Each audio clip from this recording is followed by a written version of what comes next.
दोस्तों, आज के इस वीडियो में हम बात करेंगे उर्दू बांग्ला टीईटी के अभ्यर्थियों से, बिहार टीईटी 2017 के अभ्यर्थियों से और तमाम शिक्षक समाज से। और आज की हमारा विषय होगा कि समान काम समान वेतन का जो फैसला आया, क्या आया और इसका उर्दू टीईटी या बिहार टीईटी पर क्या असर पड़ता दिखाई दे रहा है।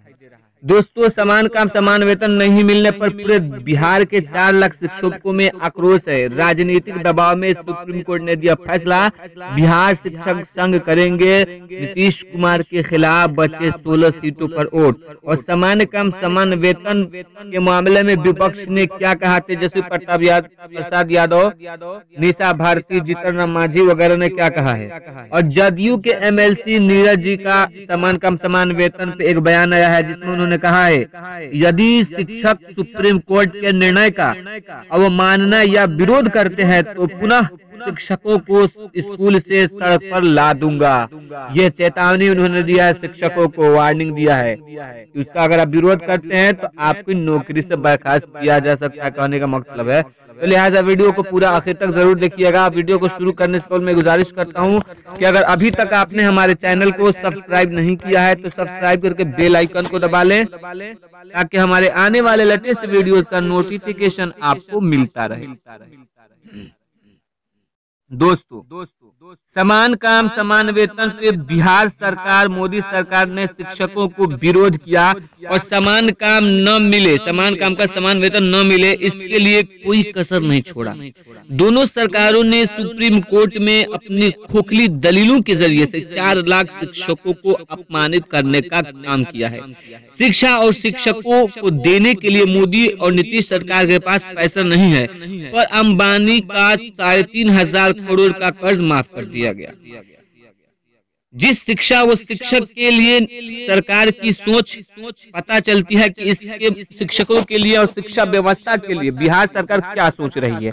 आप देख रहे हैं कि दिन प्रतिदिन बिहार में सुशांतन बाबू की सरकार है और शिक्षा व्यवस्था दिन प्रतिदिन नीचे गिरता जा रहा है, उसका स्तर काफी नीचे होता जा रहा है। अभी भी समय है, शुद्ध समेत ये नीतीश कुमार ने जो जजमेंट दिलाया है तो शिक्षक उसका जवाब दे सकते हैं, क्योंकि बिहार में अभी 16 सीटों पर चुनाव होना बाकी है और कल कुछ जगहों पर वोट होगा, चुनाव होगा, जहां शिक्षक अपने मत का प्रयोग करके नीतीश कुमार को अपनी ताकत का मुजाहरा करेंगे। कोई नामर्द शिक्षक ही होगा जो इस लड़ाई में भूल सकता है, कोई दलाल ही होगा जो इस समान काम समान वेतन की लड़ाई में सरकार के सहयोग कर सकता है। यह साफ हो चुका है कि यह सरकार शिक्षा विरोधी है और इसे सपोर्ट करने की जरूरत नहीं है। बिहार के लाखों शिक्षकों के पास अपना ताकत दिखाने का मौका है। कल सरकार के खिलाफ वोट कर अपनी पावर सरकार के विरुद्ध दिखाएं, ताकि 2019 के ट्रेलर देखने के बाद 2020 के लिए फिल्म के लिए सरकार सोचने पर मजबूर हो जाए कि 2019 का जब ट्रेलर ऐसा है तो 2020 का जो इंतखाब होगा वहाँ पे हमारा पिक्चर कैसे तैयार होता हुआ दिखाई दे रहा है। अगर हम अभी नहीं किया ये इस काम को तो फिर हमारा ये कभी भी नहीं हो सकता है। जीतन राम मांझी ने कहा कि इस फैसले पर गौर करने की जरूरत है, समान काम समान वेतन मिलना चाहिए और ये कोई बहुत पुराना मामला है। इसको मामले को हमने अपने कैबिनेट से मंजूरी दिलाने की कोशिश की थी, लेकिन आनंद फानन ने, नीतीश कुमार ने हमें कुर्सी से हटा दिया और खुद कुर्सी पे काबिज हो गए। जैसे कि दानिश रिजवान हमके जो प्रवक्ता है उन्होंने इस बात को कहा। तेजस्वी प्रसाद यादव ने कहा कि नियोजित शिक्षकों की जो ये मांग है, अगर हमारी सरकार बनती है, महागठबंधन की सरकार बनती है, तो हम इनको नियोजित शिक्षकों की मांग को पूरी करेंगे। बिहार सरकार के पास शिक्षकों को देने के पास कुछ नहीं है। जो हक की लड़ाई लड़ रहे हैं उनका हक देने के लिए पैसा नहीं है और फालतू के कामों में इधर उधर से घोटाले करने के लिए बहुत सारे पैसे हैं। तो दोस्तों, इस जजमेंट के बाद बिहार टीईटी 2017 और उर्दू बांग्ला टीईटी 2013 के उम्मीदवारों के लिए कुछ राहें मुश्किल होती हुई नजर आ रही हैं। या आसान हो रही हैं, ये समझ से परे है।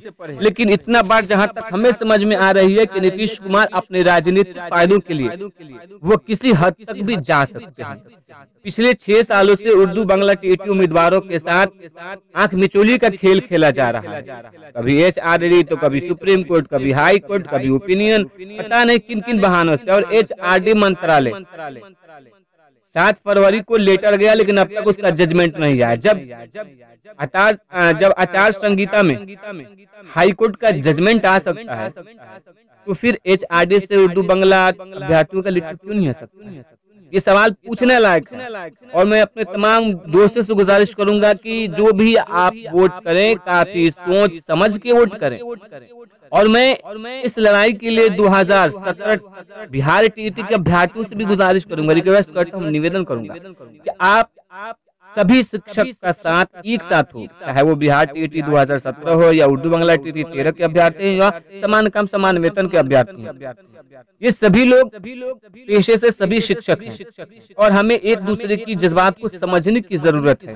हमें अपने कार्य को अच्छे तरीके से करने की जरूरत है। एक साथ होकर अपने लड़ाई को आगे बढ़ाएं, तभी हम सफल हो सकते हैं। खासकर BTET 2017 और उर्दू TET 2013 के अभ्यर्थी अगर एक हो जाएं, दोनों एक प्लेटफॉर्म पे आ जाते हैं और अपनी लड़ाई को एकजुट होकर एक साथ लड़ते हैं, क्योंकि दोनों के मामला सेम है। गलत सवालों के बदले नंबर की मांग की जा रही है 2017 और 13 में। तो ये दोनों अगर अभ्यर्थी मिल जाते हैं और मिलके अपना एक आंदोलन शुरू करते हैं बड़े पैमाने पे, तो हो सकता है कि सरकार पे कुछ प्रेशर बने और सरकार मजबूर हो जाए कि वो हमारी बहाली करे। अभी 2013 का चुनाव का टाइम है। अगर इस टाइम में अगर हमने कुछ नहीं किया तो फिर 2020 तक इंतजार करना पड़ेगा और उसकी भी कोई गारंटी नहीं है क्या होगा। इसलिए अभी नीतीश कुमार को ट्रेलर दिखाने की हमारी जरूरत है। हम ट्रेलर दिखा दें कि अगर आपने 20 से पहले हमारा नियोजन नहीं किया तो आप 2020 में कुर्सी पर बैठ नहीं सकिएगा। इस तरीके से बातें हैं। अगर आप सभी हमारी बातों से सहमत हैं या गलत हमने कहा, अगर किसी भाई को मेरी बातें बुरी लगी तो मैं माजरा चाहूंगा, माफी चाहता हूं। लेकिन क्या गलत है क्या सही है आप हमें कमेंट करके जरूर बताइए। वीडियो को लाइक कीजिए अगर अच्छा लगे तो, और ज्यादा से ज्यादा लोगों तक इस वीडियो को शेयर कीजिए ताकि वो इस आंदोलन में आपके साथ हमारे साथ आ सके।